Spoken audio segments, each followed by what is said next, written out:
এটা হচ্ছে কচ্ছপিয়া ঘাট। আমরা চর ফ্যাশন থেকে কচ্ছপিয়া ঘাটে এসেছি।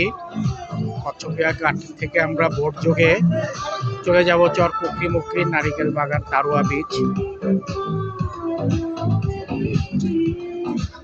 এটা হচ্ছে ঘাট। আমরা এই ঘাট থেকে লঞ্চে উঠব। আমাদের সাথে আরো লোকজন আছে, সবাই ঘাটে অপেক্ষা করতেছে। কচ্ছপিয়া ঘাটটা সুন্দর আছে, দেখতে সুন্দর। এখান থেকে প্রতিদিনই চর পুকরি মুকরি অনেক লঞ্চ যায়, স্পিড বোট যায়, অনেক পিকনিক পার্টিও যায় এখানে।